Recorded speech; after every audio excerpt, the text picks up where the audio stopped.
Hello friends, welcome back to my channel. Now, just recently I produced a video looking at Elton John's instrumentals and ranked them from 16 to 1. So I asked for your comments and suggestions. I'm now going to go through some of the things you said in response to that video.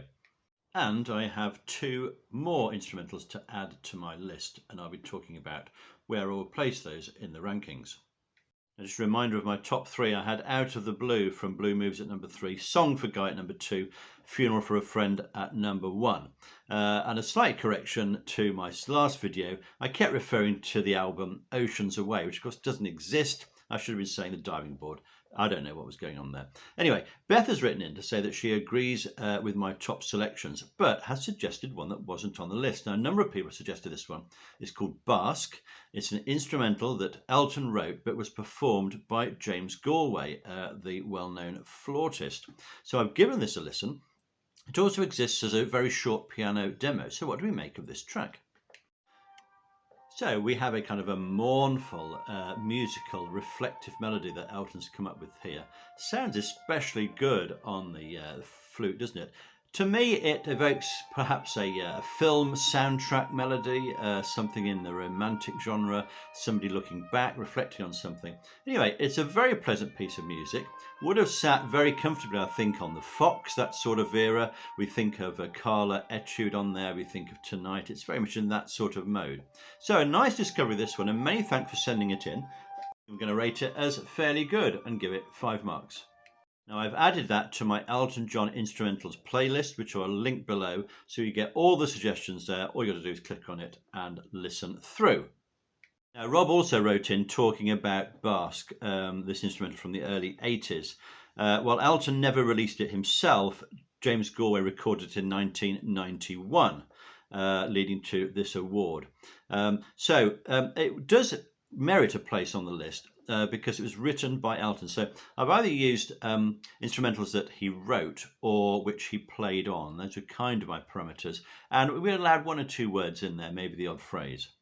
Now, Chad's got some interesting comments saying I should have included Tonight. Well, yes, maybe I should. I don't know. It's difficult on that because we get lots of music there, about 4 minutes of music.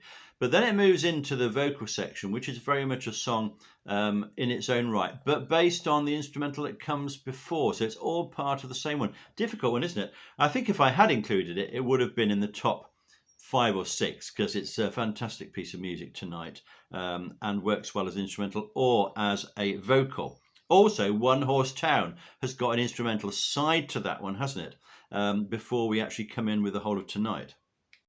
SoundLab has commented that Funeral for a Friend has got to be number 1. Well, it was mine, and I'm still sticking to that. I think it's a great piece of music, so atmospheric, so exciting.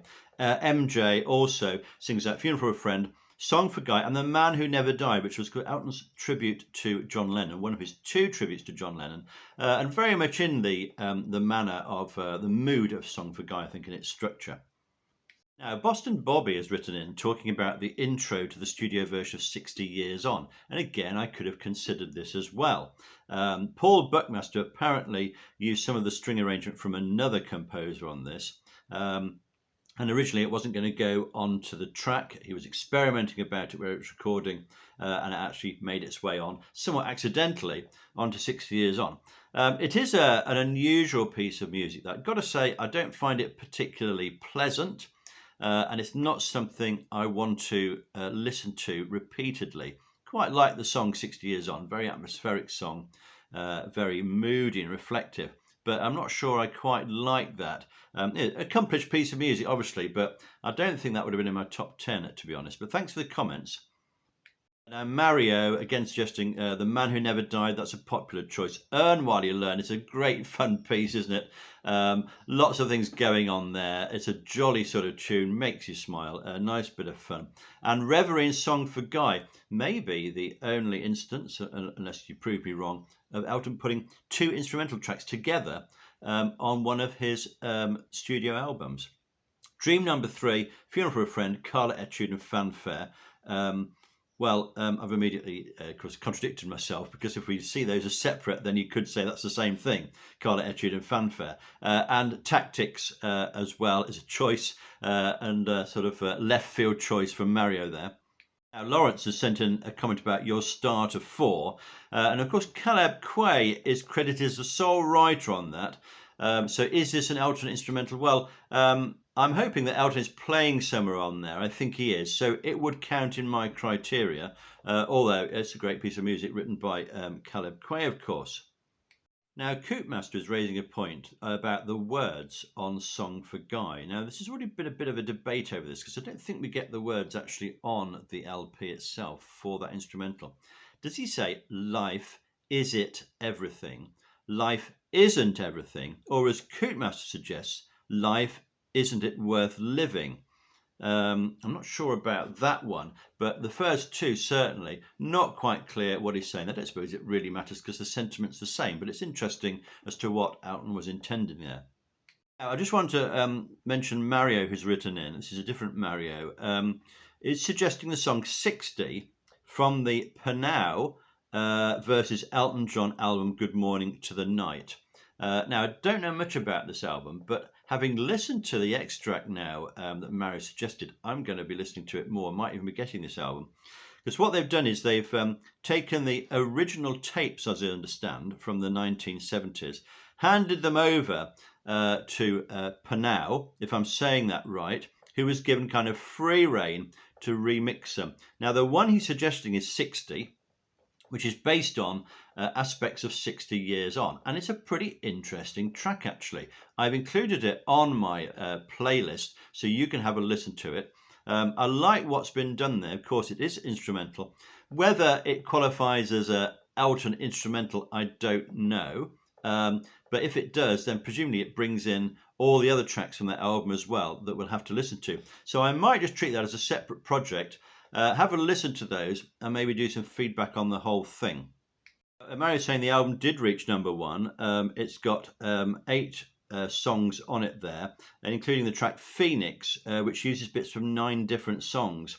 So clearly I'm well out of touch on this one, and that's one I need to put on the list. But many thanks for that.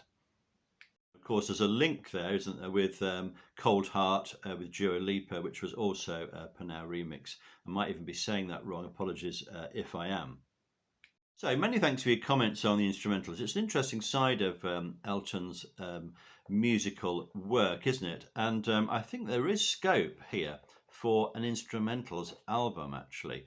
What if he put on these sort of 15, 16 tracks? And then maybe wrote 3 or 4 new ones to go with it, make it up into maybe a double album or a nice CD of sort of 70 minutes of music, because it's a part of him that we tend to ignore a little bit. But some of this music is fantastic. Carla Etude, Funeral for a Friend, The Man Who Never Died. There's some great stuff in there, it's perhaps been underused. Well, that's it for now, but I'm busily listening to this album at the moment. This is Elton's Duets album, so I'm going to be back with a review of that soon. I'm probably going to split it into 2 parts because we've got 16 tracks on that, and that's a lot to review all in one. So if you want to listen along, have a listen to that one, see what you think of the first half. I'll be back with some thoughts shortly. That's it for now. Don't forget, we're still standing.